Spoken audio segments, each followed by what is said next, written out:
राष्ट्रीय अध्यक्ष साथी S N Pathak ji,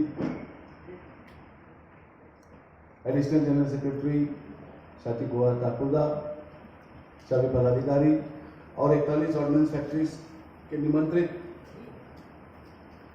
union के पदाधिकारी, मित्रों और भाइयों,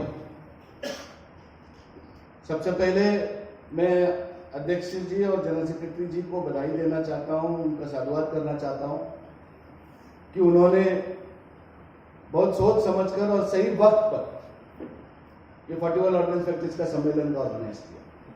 ये बहुत जरूरी था। कोविड के आड़ में 2 साल जो हम लोग जूझे हैं और उसके बाद उसी पीरियड में इतना बड़ा एक आघात हम पे हुआ, एक जबरदस्त एक जो प्रहार 41 ऑर्डिनेंस फैक्ट्रीज और पूरे 75,000 कर्मचारियों पर भारत सरकार ने जो प्रहार किया है, उससे हम लोग कभी शायद उभर नहीं सकते। वो इतना दर्द है कि इसका बखान भी ज्यादा कर नहीं सकते, लेकिन हम तो है, फैक्ट्री में है, लोग हमको लीडर मानते हैं, हमको यूनियन चलाना है। यूनियन के साथ साथ एक लड़ाऊ फेडरेशन से हम लोग जुड़े हुए हैं, लाल झंडा हमारे कंधे पे है, तो कोई साथ में आए या ना आए, हमको तो लड़ना है। और यही हम लोग कर रहे हैं 2000 साल से। एआईडीएफ के लिए कॉर्पोरेटाइजेशन का विषय कोई नया नहीं है। नया उनके लिए है जो हमेशा भारत सरकार की तरफदारी कर रहे थे, बिल्कुल तरफदारी कर रहे थे, ये डंके की चोट पर कह रहे थे कि ये नहीं होने वाला। एआईडीएफ का लीडरशिप सब गलत बोल रहा है, कुछ नहीं होने वाला है। और आज देखिए, अभी पाटिल जी ने अभी बताया, अध्यक्ष महोदय जी ने अभी बताया, जब आर्मी जब आपका कॉन्ट्रैक्ट में जा सकता है तो आप और हम क्या चीज है। फर्क इतना ही है कि आर्मी वहां लड़ता है सीमा पर, वहां लड़ता है, वो वहां लड़ सकता है, ट्रेड यूनियन नहीं कर सकता है। हम अंदर अपने जहां निर्माणी में है, हम वहीं अपना टूल डाउन करके लड़ सकते हैं। ये ट्रेड यूनियन में और आर्मी में ये फर्क है। लेकिन भारत सरकार अगर आर्मी तक अगर पहुंच गई है तो आप और हमको और भी ज्यादा सोचना चाहिए कि आगे हमको कितना तीव्र आंदोलन करना पड़ेगा। मित्रों और साथियों, ये मीटिंग का मकसद है कि 7 कॉर्पोरेट में जो बढ़ चुके हैं, अलग अलग कॉर्पोरेट में जो अलग अलग व्यवहार हो रहा है, अलग अलग नियम उन लोग लागू करने देख रहे हैं, इसको हम लोग कैसे विरोध करें, इसके लिए हमको क्या करें।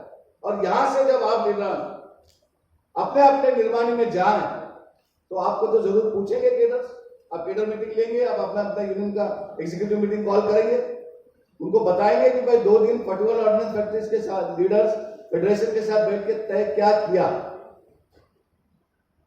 तो आप उतना सक्षम होना चाहिए यहां से निकलने के बाद कि कम से कम अपना केडर को आप कन्विंस कर सकें कि all India defence employees federation जो रास्ता पे चल रहा है, जो रास्ता अख्तियार किया है, आज का समय की मांग है कि यही रास्ता सही है, यही हमको मंजिल तक पहुंचाएगा, यही हमको बर्बादी से बचाएगा, यही हमारा रोजी रोटी बचाएगा।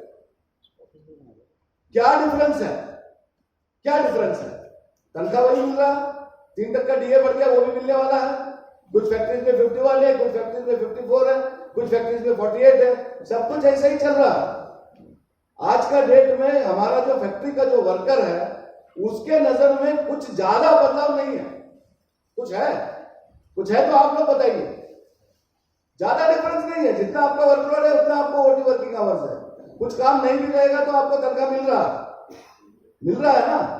ये चलता रहेगा तो वर्कर को हमको जगाना पड़ेगा कि ये जो आप समझ रहे हो कि कॉर्पोरेट बनने के बाद भी कुछ ज्यादा फर्क नहीं पड़ता है, फर्क बहुत जल्द पड़ने वाला है, बहुत जल्द होने वाला है।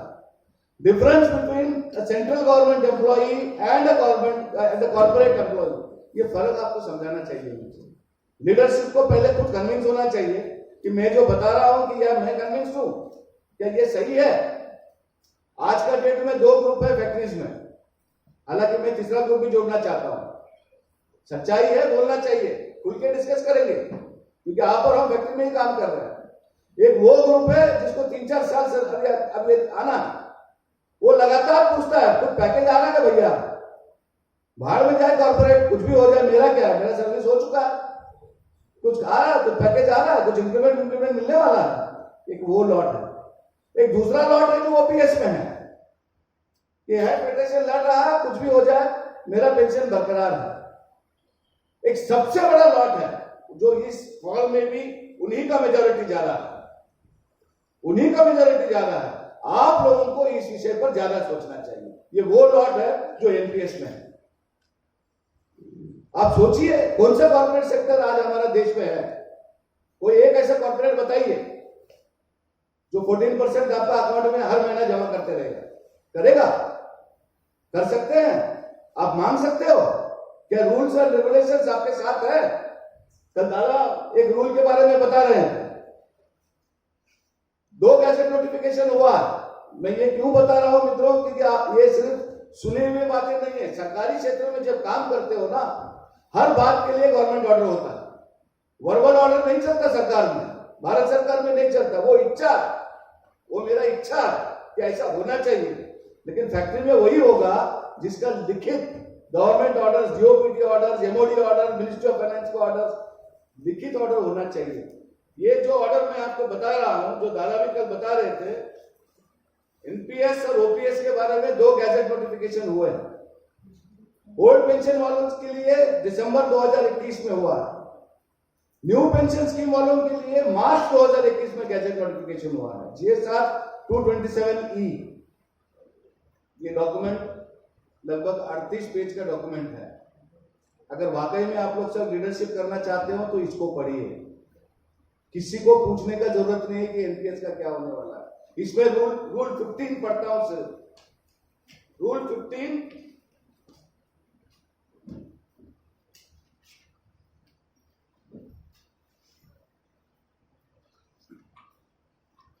ये एनपीएस के बारे में है।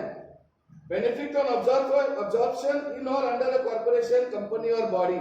जो एनपीएस के लोग हैं जब वो कॉर्पोरेशन में जाएंगे उनका क्या होगा, इसमें ये लिखा हुआ है तो 3-4 पैराग्राफ जो पूरा पढ़ने से अच्छा मैं आपको समझा देता हूं। इसमें ये लिखा हुआ है कि एनपीएस में जो आप लोग हैं, आप अगर कॉर्पोरेट का ऑप्शन देते हो, कॉर्पोरेट का, तो उसमें 2 है। अगर वो कॉर्पोरेट एनपीएस अपनाता है, कॉर्पोरेट अगर एनपीएस अपनाता है तो आपका प्रान नंबर वहां कंटिन्यू होगा। तो दादा जो बता रहे थे वो मैं जस्ट रिपीट कर रहा हूं। खतरा इसमें क्या है? खतरा ये है, कहीं ये मेंशन नहीं है कि कॉर्पोरेट बॉडी आपका 14% भी जमा करेगा। आज एक सीएमडी, यंत्र इंडिया लिमिटेड के सीएमडी भारत सरकार को लिखा है, ऑलरेडी मुझ पे कर्जा है, ऑलरेडी इसको कॉर्पोरेशन को चलाना इतना मुश्किल है, अब ये 14% भारत सरकार का तिजोरी से आना चाहिए, ये आप हम पे क्यों लाद रहे हो?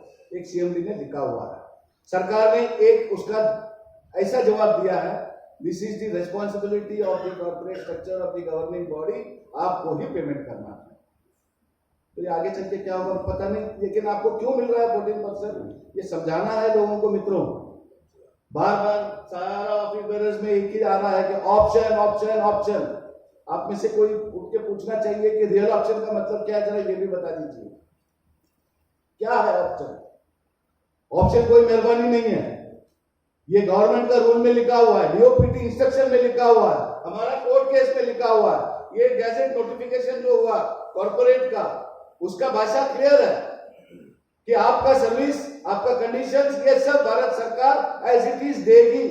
नीचे एक लाइन सिर्फ हम लोग पढ़ने भूल जाते हैं, जब तक आप डीम्ड डेफिनेशन, ये जो आज हमको मिल रहा है वो उसको जोड़ के लिखा है, हम सिर्फ उतना ही पढ़ रहे हैं कि आपका तनख्वाह, आपका जो फैसिलिटी, आपका सर्विस कंडीशन बरकरार रहेगा। कब तक? जब तक आप डीम्ड डेफिनेशन करेंगे। आप जिस दिन कॉर्पोरेट हो जाओगे उस दिन corporate law, corporate SOS, corporate का रूल, कॉर्पोरेट का जो नियम, ये सब आपके लगाएंगे। सबसे पहले कॉर्पोरेट क्या करेगा? सबसे पहले, वो अभी भी देख रहे हैं हम, वो वाला फंडा जो है वो आज भी आ गया। बहुत छोटा छोटा इश्यूज पे पूछा जा रहा है, कॉस्ट, इसका खर्चा कितना होगा? अभी हमारे यहाँ के जो हमारे एमआईएल के जो सीएमडी साहब है, पहले जब जीएम कॉन्फ्रेंस होता था, एक जीएम के साथ 2-2 एजीएम, 4-4 ज्वाइंट जीएम, डब्ल्यूएम तक उनका फौज उनके साथ आता।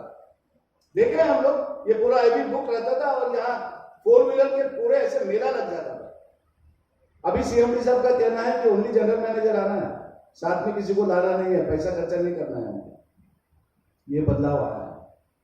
जेसीएम मेंबर का टीएडीए देने के लिए अब हमारा फैक्ट्री लिख रहा है कि पैसा नहीं है, और जिसने मीटिंग कॉल किया उससे पैसा ले लो, हम नहीं देने वाला है।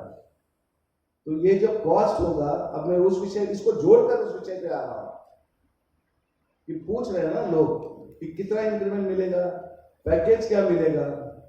ये पैकेज मान लीजिए 10 इंक्रीमेंट दे दिया आपको खुश करने के लिए, आपको सबको कॉर्पोरेट में लाने के लिए। पाठक साहब ने 2 इंक्रीमेंट बोला, मैं 10 बोल रहा हूं। 10 इंक्रीमेंट दे दिया, कितना महीना चलेगा आपका फैक्ट्री? ये 10 इंक्रीमेंट का पैसा, ये कॉस्ट किधर लगेगा? आज आर्मी हमारा प्रोडक्ट नहीं परचेज कर रहा है ये बोलकर के आपका कॉस्ट ज्यादा है, आपका क्वालिटी ठीक नहीं है। यही 2 रीजन है ना, दूसरा रीजन नहीं है। मेन रीजन ये है।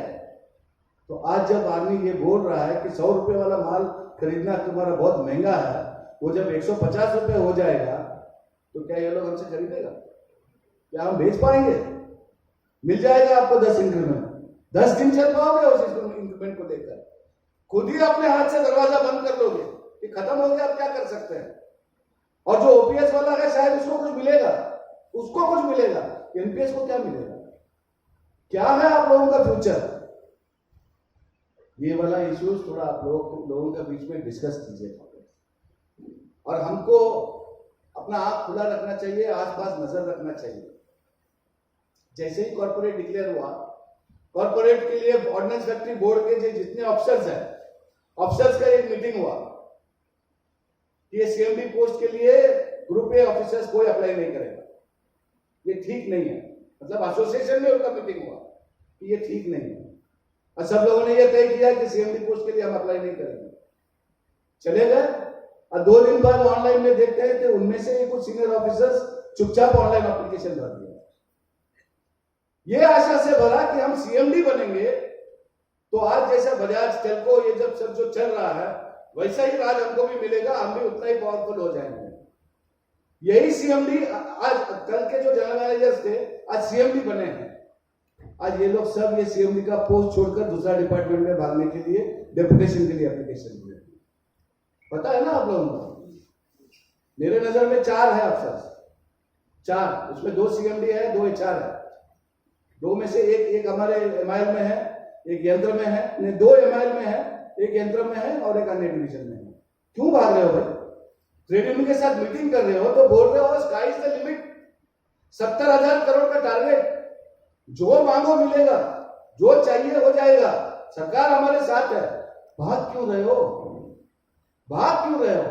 वो इसलिए भाग रहे हैं, हमसे ज्यादा पढ़े लिखे हैं, हमसे ज्यादा पढ़े लिखे हैं, हमसे ज्यादा समझते हैं ये ऑर्गेनाइजेशन में फ्यूचर क्या है।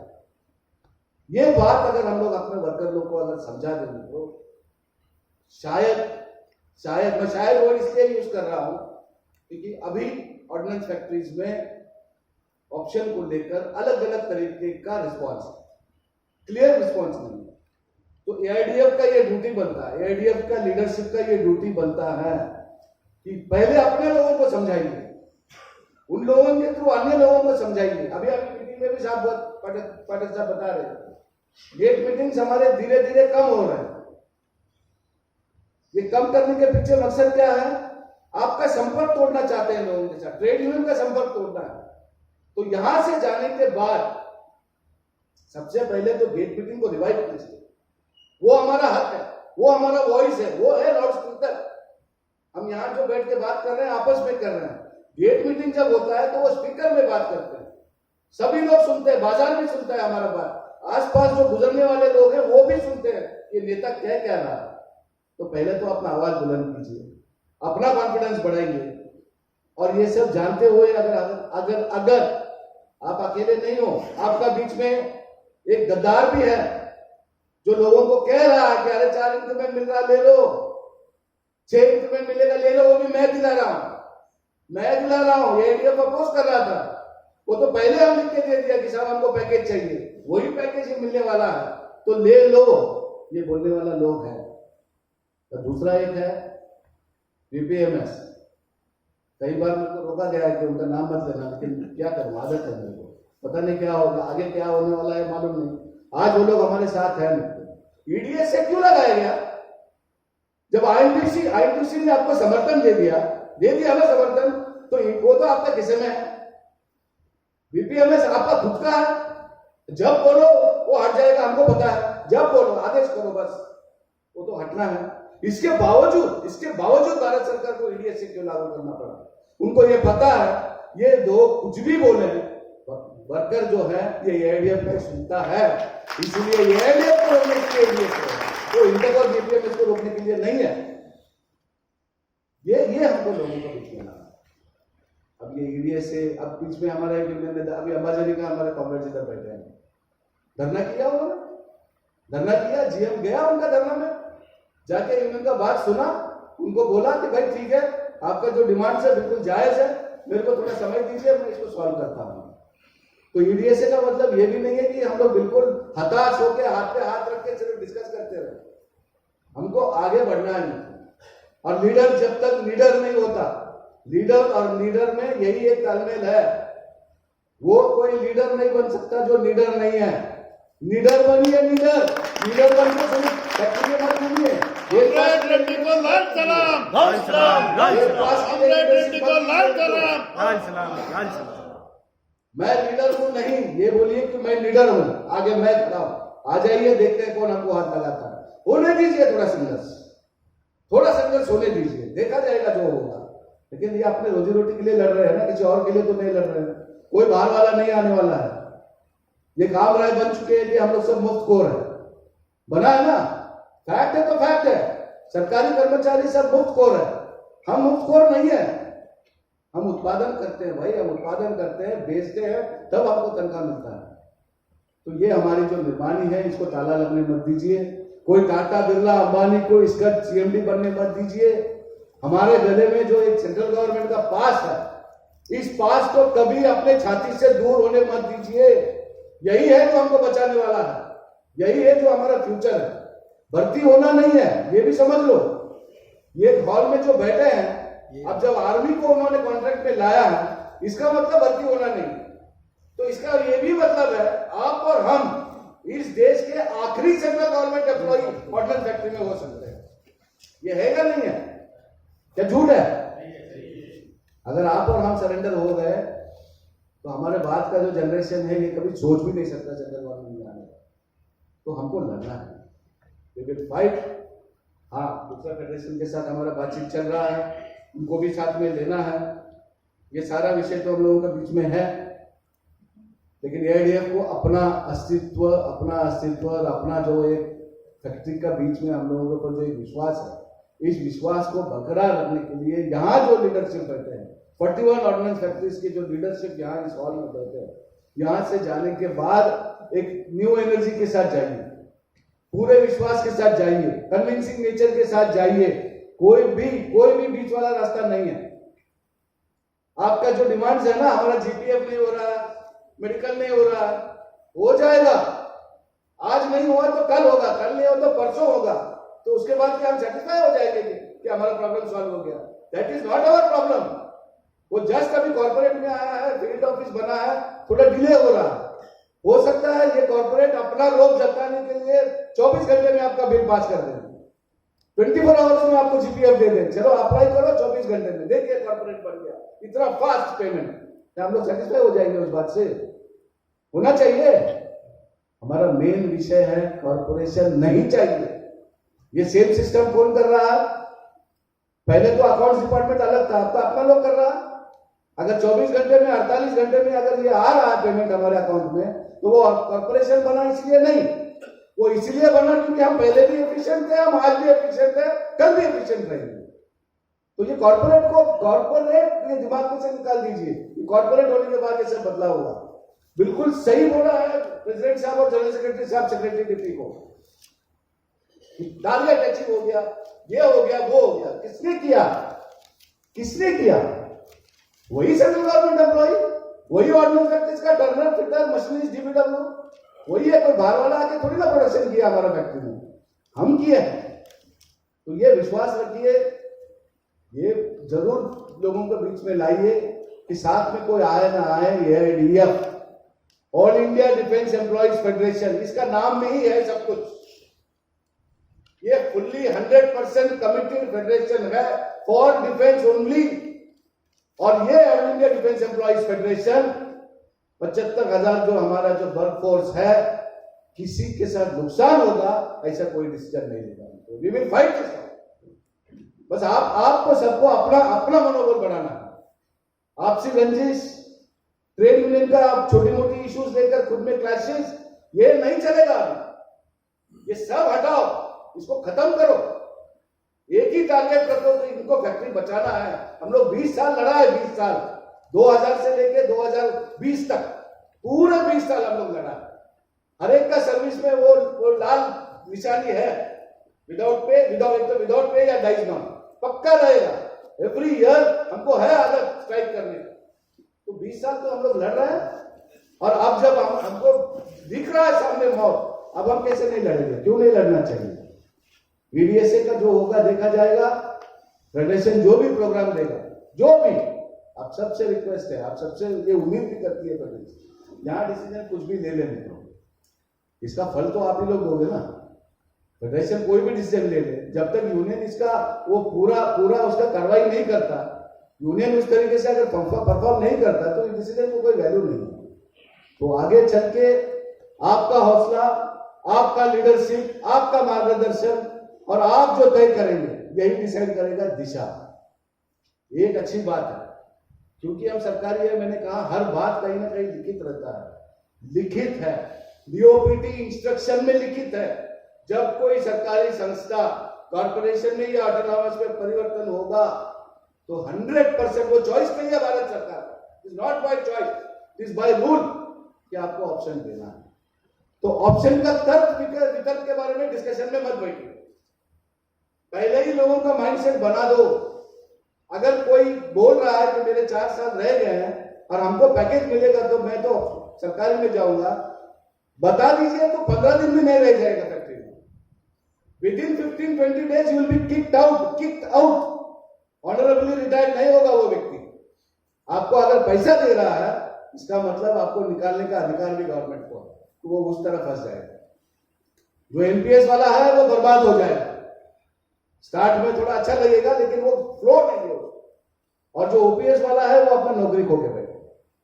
किसी को कोई फायदा नहीं, एक ही फायदा है, मैक्सिमम। अब इंटर जैसा गद्दार है इसलिए 100% नहीं बोल सकते, फिर भी मैक्सिमम अगर ऑप्शन दे दिया, ये इतना जो हम लोगों के बारे में जो छप रहा है गवर्नमेंट का, कॉर्पोरेशन, ये अपने आप ये खत्म हो जाएगा। कुछ करने का जरूरत नहीं, आपका एक ऑप्शन इसको खत्म कर देगा। तलवार आपके हाथ में है, किस तरफ चलाना है आप डिसाइड कर लीजिए। फेडरेशन आपको मार्गदर्शन कर रहा है। ऐसे बहुत सारे मीटिंग्स होंगे, ऑनलाइन होंगे, फिजिकल होंगे, या आपके गेट तक हम लोग पहुंचेंगे, जितने ऑफिस बेरर्स को मुमकिन है वहां आके बात करेंगे। लेकिन माइंडसेट बना दीजिए। और मुझे उम्मीद है यहां से आप निकलने के बाद, यहां से जाने के बाद आप बाकी फैसिलिटी क्या रहा क्या नहीं रहा इसके बारे में कम डिस्कस करेंगे, और ये ज्यादा जोर देंगे कि भाई एडीएफ ने ये निश्चय कर लिया, और हमने अगर निश्चय कर लिया है तो ये रेड फ्लैग का निश्चय है, ये all India defence employees federation का डिसीजन है। इसको 100% इंप्लीमेंट करके कॉर्पोरेट हटा के फिर से रिटायर्ड हम लोग सेंट्रल गवर्नमेंट बोलते होंगे। यही हमारा आज का हमारा रेजोल्यूशन है। धन्यवाद। कॉमरेड रेडी को लाल सलाम, एआईडीएफ को लाल सलाम।